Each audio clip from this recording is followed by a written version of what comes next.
जय श्री कृष्णा। इससे पहले भागवत कथा के छठे स्कंद में आपने जाना था वृत्तासुर के पूर्व चरित्र के बारे में, वृत्तासुर के वध के बारे में और देवराज इंद्र पर जो ब्रह्म हत्या का पाप लगा था उसके बारे में। आज आप सुनेंगे चित्रकेतु का वैराग्य तथा संकर्षण देव के दर्शन और चित्रकेतु को पार्वती जी के श्राप के बारे में। चित्रकेतु कौन है और भागवत कथा में इनकी कथा क्यों सुनाई जा रही है, इसका वर्णन आप पहले ही सुन चुके हैं। नवरात्रि के कारण मैं आपको समय पर भागवत कथा नहीं सुना पा रही हूँ, लेकिन नवरात्रि समाप्त होने के बाद ही आपको पहले की तरह से ही भागवत कथा सुनाई जाएंगी। साथ ही नवरात्रि के दिनों में आप देवी भागवत पुराण भी हमारे चैनल पर जरूर सुनिएगा। श्री सुखदेव जी कहते हैं, हे परीक्षित, फिर देवर्षि नारद ने मृत राजकुमार के जीवात्मा को शोकाकुल स्वजनों के सामने प्रत्यक्ष बुलाकर कहा, हे जीवात्मन, तुम्हारा कल्याण हो। देखो, तुम्हारे माता पिता सुहृद संबंधी तुम्हारे वियोग से अत्यंत शोकाकुल हो रहे हैं, इसलिए अब तुम अपने शरीर में वापस आ जाओ और शेष आयु अपने सगे संबंधियों के साथ ही रहकर बिताओ। अपने पिता के दिए हुए भोगों को भोगो और राज सिंहासन पर बैठो। जीवात्मा कहने लगे, देवर्षि, मैं अपने कर्मों के अनुसार देवता, मनुष्य, पशु, पक्षी आदि योनियों में न जाने कितने जन्मों से भटक रहा हूँ। उनमें से ये लोग किस जन्म में मेरे माता पिता हुए। विभिन्न जन्मों में सभी एक दूसरे के भाई, बंधु, नाती, गोती, शत्रु, मित्र, मध्यस्थ, उदासीन और द्वेषी होते रहते हैं। जैसे स्वर्ण आदि क्रय विक्रय की वस्तुएं एक व्यापारी से दूसरे के पास आती जाती रहती हैं, वैसे ही जीव भी भिन्न भिन्न योनियों में उत्पन्न होता रहता है। इस प्रकार विचार करने से पता चलता है कि मनुष्यों की अपेक्षा अधिक दिन ठहरने वाले स्वर्ण आदि पदार्थों का संबंध भी मनुष्यों के पास स्थायी नहीं होता, क्षणिक ही होता है। और जब तक जिसका जिस वस्तु से संबंध रहता है तभी तक उसकी वस्तु से ममता भी बनी रहती है। जीव नित्य और अहंकार रहित है। वह गर्भ में आकर जब तक जिस शरीर में रहता है तभी तक उस शरीर को अपना समझता है। ये जीव नित्य, अविनाशी, सूक्ष्म, सभी का आश्रय और स्वयं प्रकाश है और इसमें स्वरूपतः जन्म मृत्यु आदि कुछ भी नहीं है। इसका ना तो कोई अत्यंत प्रिय है और ना अप्रिय, ना अपना और ना पराया, क्योंकि गुण दोष करने वाले मित्र, शत्रु आदि की भिन्न भिन्न बुद्धि वृत्तियों का ये अकेला ही साक्षी है। वास्तव में यह अद्वितीय है। ये आत्मा कार्य कारण का साक्षी और स्वतंत्र है, इसलिए ये शरीर आदि के गुण दोष अथवा कर्मफल को ग्रहण नहीं करता, सदा उदासीन भाव से स्थित रहा करता है। श्री सुखदेव जी कहते हैं कि वह जीवात्मा तो इस प्रकार कहकर चला गया। उसके सगे संबंधी उसकी बात सुनकर अत्यंत विस्मित हुए, जिससे उनका स्नेह बंधन भी कट गया और उसके मरने का शोक भी जाता रहा। इसके बाद जाति वालों ने बालक की मृतदेह को ले जाकर उसका अंतिम संस्कार विधिवत कर दिया और उस बालक के प्रति स्नेह को भी छोड़ दिया, जिसके कारण शोक, मोह, भय और दुख की प्राप्ति होती है। हे परीक्षित, जिन रानियों ने बच्चे को विष दिया था वे बाल हत्या के कारण श्रीहीन हो गई थी और लज्जा के मारे आंख तक नहीं उठा सकती थी। उन्होंने अंगिरा ऋषि के उपदेश को याद करके यमुना जी के तट पर ब्राह्मणों के आदेशानुसार बाल हत्या का प्रायश्चित करा। परीक्षित, इस प्रकार अंगिरा और नारद जी के उपदेश से विवेक बुद्धि जागृत हो जाने के कारण राजा चित्रकेतु घर गृहस्थी के अंधेरे कुएं से उसी प्रकार बाहर निकल पड़े जैसे कोई हाथी तालाब के कीचड़ से बाहर निकल आए। उन्होंने यमुना जी में विधि पूर्वक स्नान करके तर्पण आदि धार्मिक क्रियाएं की। फिर संयत इंद्रिय और मौन होकर उन्होंने देवर्षि नारद और महर्षि अंगिरा के चरणों की वंदना की। भगवान नारद ने देखा कि चित्रकेतु जितेंद्रिय, भगवत भक्त और शरणागत हैं, इसलिए उन्होंने बहुत प्रसन्न होकर उन्हें इस विद्या का उपदेश किया। देवर्षि नारद ने इस प्रकार उपदेश दिया कि ओंकार स्वरूप भगवान आप वासुदेव, प्रद्युम्न, अनिरुद्ध और संकर्षण के रूप में क्रमशः चित्त, बुद्धि, मन और अहंकार के अधिष्ठाता हैं। मैं आपके इस चतुर्व्यूह रूप का बारंबार नमस्कार पूर्वक ध्यान करता हूँ। आप विशुद्ध विज्ञान स्वरूप हैं। आपकी मूर्ति परमानंदमयी है। आप समस्त इंद्रियों के प्रेरक, परम महान और विराट स्वरूप हैं। मैं आपको नमस्कार करता हूँ। मन सहित वाणी आप तक ना पहुंचकर बीच से ही वापस लौट आती है। उसके उपरत हो जाने पर जो अद्वितीय, नाम रूप रहित, चेतन मात्र और कार्य कारण से परे की वस्तु रह जाती है, वह हमारी रक्षा करे। श्री सुखदेव जी कहते हैं, हे परीक्षित, देवर्षि नारद अपने शरणागत भक्त चित्रकेतु को इस विद्या का उपदेश करके महर्षि अंगिरा के साथ ब्रह्मलोक को चले गए। राजा चित्रकेतु ने देवर्षि नारद के द्वारा उपदिष्ट विद्या का उनकी आज्ञा के अनुसार 7 दिन तक केवल जल पीकर बड़ी एकाग्रता के साथ अनुष्ठान किया। फिर उस विद्या के अनुष्ठान से 7 रात के बाद राजा चित्रकेतु को विद्याधरों का अखंड आधिपत्य प्राप्त हुआ। उसके बाद कुछ ही दिनों में इस विद्या के प्रभाव से उनका मन और भी शुद्ध हो गया। अब वे देवाधिदेव भगवान शेष जी के चरणों के समीप पहुंच गए। उन्होंने देखा कि भगवान शेष जी सिद्धेश्वरों के मंडल में विराजमान हैं। उनका शरीर कमल नाल के समान गौरवर्ण है। उस पर नीले रंग का वस्त्र फहरा रहा है। सिर पर किरीट, बाहों में बाजूबंद, कमर में करधनी और कलाई में कंगन आदि आभूषण चमक रहे हैं। नेत्र रत्नारे हैं और मुख पर प्रसन्नता छा रही है। भगवान शेष का दर्शन करते ही राजर्षि चित्रकेतु के सारे पाप नष्ट हो गए। उनका अंतःकरण स्वच्छ और निर्मल हो गया। हृदय में भक्ति भाव की बाढ़ आ गई। नेत्रों में प्रेम के आंसू छलक आए। शरीर का एक एक रोम खिल उठा। उन्होंने ऐसी ही स्थिति में आदि पुरुष भगवान शेष को नमस्कार किया। उनके नेत्रों से प्रेम के आंसू टप टप गिरते जा रहे थे, जिससे भगवान शेष के चरण रखने की चौकी भीग गई। प्रेमार्थ के कारण उनके मुंह से एक अक्षर भी नहीं निकल सका। वे बहुत देर तक शेष भगवान की कुछ भी स्तुति नहीं कर सके। थोड़ी देर के बाद जब उन्हें बोलने की कुछ कुछ शक्ति प्राप्त हुई, उन्होंने विवेक बुद्धि से मन को समाहित किया और संपूर्ण इंद्रियों की बाह्य वृत्ति को रोका। फिर उन जगत गुरु की, जिनके स्वरूप का पांचरात्र आदि भक्ति शास्त्रों में वर्णन किया गया है, इस प्रकार स्तुति की। चित्रकेतु ने कहा, हे अजित, जितेंद्रिय और समदर्शी साधुओं ने आपको जीत लिया है। आपने भी अपने सौंदर्य, माधुर्य, कारुण्य आदि गुणों से उनको अपने वश में कर लिया है। अहो प्रभु, आप तो धन्य हैं, क्योंकि जो निष्काम भाव से आपका भजन करते हैं, उन्हें आप करुणा परवश होकर अपने आप को भी दे डालते हैं। भगवान, जगत की उत्पत्ति, स्थिति और प्रलय आपके लीला विलास हैं। भगवान, आपके दर्शन मात्र से ही मनुष्य के सारे पाप नष्ट हो जाते हैं। ये कोई असंभव बात नहीं, क्योंकि आपका नाम एक बार सुनने से ही नीच चांडाल भी संसार से मुक्त हो जाता है। भगवान, इस समय आपके दर्शन मात्र से ही मेरे अंतःकरण का सारा मल धुल गया है, सो ठीक ही है, क्योंकि आपके अनन्य प्रेमी भक्त देवर्षि नारद जी ने जो कुछ कहा है वह मिथ्या कैसे हो सकता है। हे अनंत, आप संपूर्ण जगत के आत्मा हैं, इसलिए संसार में प्राणी जो कुछ भी करते हैं वह सब आप जानते ही रहते हैं। इसलिए जैसे जुगनू सूर्य को प्रकाशित नहीं कर सकता, ठीक वैसे ही परम गुरु आपसे मैं क्या निवेदन करूं। भगवान, आपकी ही अध्यक्षता में सारे जगत की उत्पत्ति, स्थिति और प्रलय होते हैं।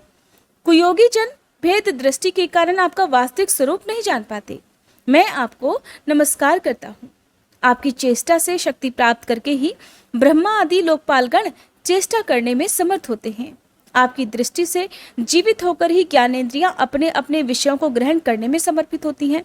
मैं आप सहस्त्र शीर्षा भगवान को बारंबार नमस्कार करता हूँ।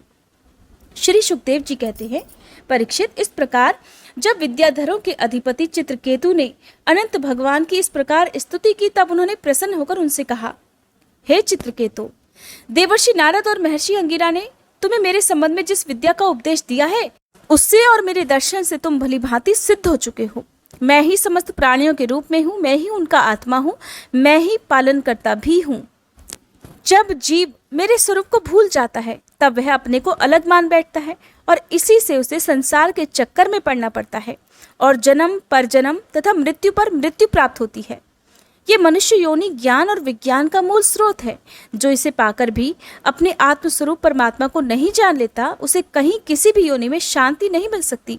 इसलिए हे राजन, सांसारिक सुख के लिए जो चेष्टाएं की जाती हैं, उनमें श्रम है, क्लेश है, और जिस परम सुख के उद्देश्य से वे की जाती हैं, उसके ठीक विपरीत परम दुख देती हैं।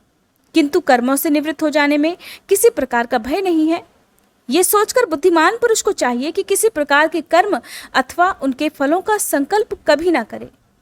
जगत के सभी स्त्री पुरुष इसलिए कर्म करते हैं कि उन्हें सुख मिले और उनका दुखों से पिंड छूटे, परंतु उन कर्मों से ना तो उनका दुख ही दूर होता है, ना उन्हें सुख की ही प्राप्ति होती है। जो मनुष्य अपने आप को बहुत बड़ा बुद्धिमान मानकर कर्म के पचड़ों में पड़े हुए हैं, उनके विपरीत ही उनको फल की प्राप्ति होती है। ये अच्छे से समझ लेना चाहिए। राजन, अगर तुम मेरे इस उपदेश को सावधान होकर श्रद्धा भाव से धारण करोगे, तो ज्ञान और विज्ञान से संपन्न होकर शीघ्र ही सिद्ध हो जाओगे। श्री सुखदेव जी कहते हैं, राजन, जगत गुरु विश्वात्मा भगवान श्री हरि चित्रकेतु को इस प्रकार समझा बुझाकर उनके सामने ही वहीं से अंतर्ध्यान हो गए। श्री सुखदेव जी कहते हैं, परीक्षित, विद्याधर चित्रकेतु जिस दिशा में भगवान संकर्षण अंतर्ध्यान हुए थे उसे नमस्कार करके आकाश मार्ग से स्वच्छंद विचरने लगे। महायोगी चित्रकेतु करोड़ों वर्षों तक सभी प्रकार के संकल्पों को पूर्ण करने वाली सुमेरु पर्वत की घाटियों में विहार करते रहे। उनके शरीर का बल और इंद्रियों की शक्ति अक्षुण्ण रही। बड़े बड़े मुनि सिद्ध चारण उनकी स्तुति करते रहते। उनकी प्रेरणा से विद्याधरों की पत्नियां उनके पास सर्वशक्तिमान भगवान के गुण और लीलाओं का गान करती रहती। एक दिन चित्रकेतु भगवान के दिए हुए तेजोमय विमान पर सवार होकर कहीं जा रहे थे। इसी समय उन्होंने देखा कि भगवान शंकर बड़े बड़े मुनियों की सभा में सिद्ध चारणों के बीच बैठे हुए हैं और साथ ही भगवती पार्वती को भी अपनी गोद में बिठाकर एक हाथ से उन्हें आलिंगन किए हुए हैं। ये देखकर चित्रकेतु विमान पर चढ़े हुए ही उनके पास चले गए और भगवती पार्वती को सुना सुनाकर जोर जोर से हंसने और कहने लगे, अहो, ये सारे जगत के धर्म शिक्षक और गुरुदेव हैं। ये समस्त प्राणियों में श्रेष्ठ हैं और इनकी ये दशा है कि भरी सभा में अपनी पत्नी को शरीर से चिपका कर बैठे हुए हैं।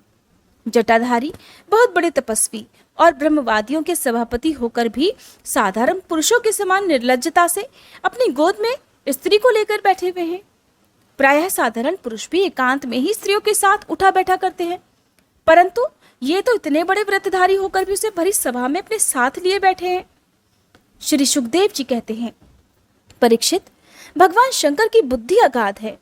चित्रकेतु का यह कटाक्ष सुनकर वे हंसने लगे, कुछ भी नहीं बोले। यहाँ तक कि उस सभा में बैठे हुए उनके अनुयायी सदस्य भी मौन रहे। चित्रकेतु को भगवान शंकर का प्रभाव नहीं मालूम था, इसी से वे उनके लिए बहुत कुछ बुरा भला बक रहे थे। उन्हें इस बात का घमंड हो गया था कि मैं जितेंद्रिय हूँ। पार्वती जी ने उनकी यह धृष्टता देखकर बड़े क्रोध से कहा, अहो, हम जैसे दुष्ट और निर्लज्जों का दंड के बल पर शासन और तिरस्कार करने वाला प्रभु इस संसार में यही है क्या? जान पड़ता है कि ब्रह्मा जी, भृगु, नारद आदि उनके पुत्र सनकादि, परम ऋषि कपिलदेव और मनु आदि बड़े बड़े महापुरुष धर्म का रहस्य नहीं जानते। तभी तो वे धर्म मर्यादा का उल्लंघन करने वाले भगवान शिव को इस काम से नहीं रोकते। ब्रह्मा आदि समस्त महापुरुष जिनके चरण कमलों का ध्यान करते रहते हैं, उन्हीं मंगलों को मंगल बनाने वाले साक्षात जगत गुरु भगवान का और उनके अनुयायी महात्माओं का इस अधम क्षत्रिय ने तिरस्कार किया है, शासन करने की चेष्टा की है। इसलिए ये ढीठ तो सर्वथा दंड का ही पात्र है। इसे अपने बड़प्पन का घमंड है। ये मूर्ख भगवान श्री हरि के उन चरण कमलों में रहने योग्य नहीं है जिनकी उपासना बड़े बड़े सत्पुरुष किया करते हैं। फिर चित्रकेतु को संबोधित करते हुए देवी ने कहा, इसलिए हे दुर्मते, तुम पापमय असुर योनि में जाओ। ऐसा होने से बेटा तुम फिर कभी किसी महापुरुष का अपराध नहीं कर सकोगे।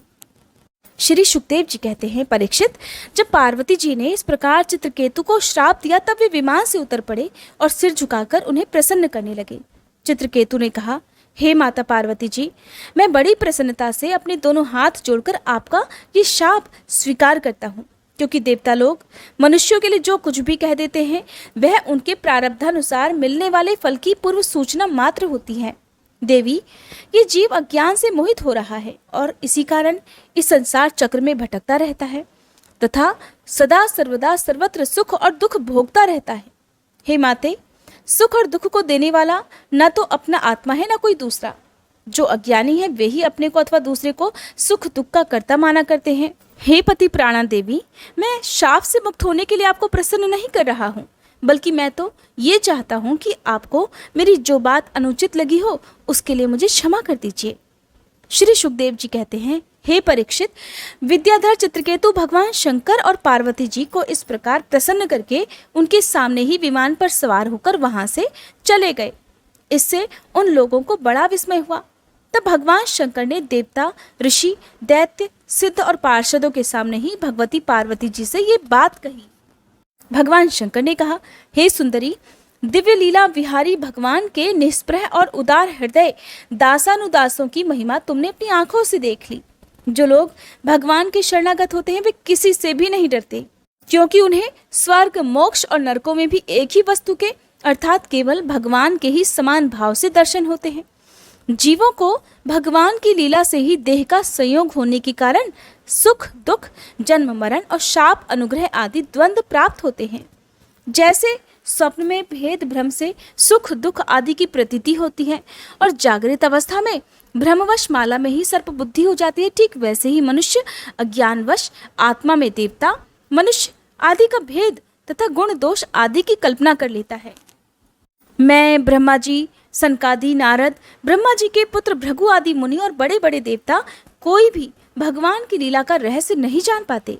ऐसे में जो उनके नन्हे से नन्हे अंश हैं और अपने को उनसे अलग ईश्वर मान बैठे हैं, वे उनके स्वरूप को भला जान ही कैसे सकते हैं। भगवान को ना कोई प्रिय है और ना कोई अप्रिय, उनका ना कोई अपना है और ना कोई पराया। वे तो सभी प्राणियों की आत्मा हैं, इसलिए सभी प्राणियों के प्रियतम हैं, प्रिय। ये परम भाग्यवान चित्रकेतु उन्हीं का प्रिय अनुचर, शांत और समदर्शी है और मैं भी भगवान श्री हरि का ही प्रिय हूँ। इसलिए तुम भगवान के प्यारे भक्त, शांत समदर्शी महात्मा पुरुषों के संबंध में किसी प्रकार का तुम्हें कोई आश्चर्य नहीं करना चाहिए। श्री सुखदेव जी कहते हैं, परीक्षित, भगवान शंकर का ये भाषण सुनकर भगवती पार्वती जी की चित्तवृत्ति शांत हो गई और उनका विस्मय भी जाता रहा। भगवान के परम प्रेमी भक्त चित्रकेतु भी भगवती पार्वती को बदले में श्राप दे सकते थे, परंतु उन्होंने श्राप न देकर उनका श्राप सिरोद्धार्य कर लिया। यही साधु पुरुष का लक्षण है। यही विद्याधर चित्रकेतु दानव योनि का आश्रय लेकर त्वष्टा के दक्षिणाग्नि से पैदा हुए। वहां उनका नाम वृत्तासुर हुआ और वहां भी ये भगवत स्वरूप के ज्ञान और भक्ति से परिपूर्ण ही रहे। तुमने मुझसे पूछा था कि वृत्तासुर का देव योनि में जन्म क्यों हुआ था और उसे भगवान की ऐसी भक्ति कैसे प्राप्त हुई। उसका पूरा विवरण मैंने तुम्हें सुना दिया। महात्मा चित्रकेतु का यह पवित्र इतिहास केवल उनका ही नहीं, समस्त विष्णु भक्तों का महात्म्य है। इसे जो सुनता है वह समस्त बंधनों से मुक्त हो जाता है। जो पुरुष प्रातःकाल उठकर मौन रहकर श्रद्धा के साथ भगवान का स्मरण करते हुए इस इतिहास का पाठ करता है या सुनता है, उसे परम गति की प्राप्ति होती है। जय श्री कृष्णा। आज का अध्याय समाप्त हुआ। अगले अध्याय में आप जानेंगे अदिति और दिति की संतानों तथा मरुदगणों की उत्पत्ति का वर्णन। साथ ही आप जानेंगे पुंसवन व्रत के बारे में। अगर आपने पुंसवन व्रत का नाम पहले कभी नहीं सुना है तो आप अगले अध्याय को जरूर सुनिएगा और इसी के साथ ही छठा स्कंद भी समाप्त हो जाएगा। इसके बाद से सातवां स्कंद प्रारंभ होगा। अगर ये वीडियो आपको पसंद आई हो तो प्लीज़ वीडियो को लाइक जरूर कीजिएगा और अगर समय मिलेगा तो मैं नवरात्रि के दिनों में भी आपको नियम से कथा सुनाती रहूँगी। अगर किसी दिन आपको ये कथा ना मिल पाए तो आप प्लीज़ मुझे क्षमा कीजिएगा और फिर अगली वीडियो का इंतजार आप जरूर कीजिएगा। मैं आपको पोस्ट के माध्यम से भी जरूर बताऊँगी कि कब कब मैं ये भागवत कथा आपको सुनाने वाली हूँ।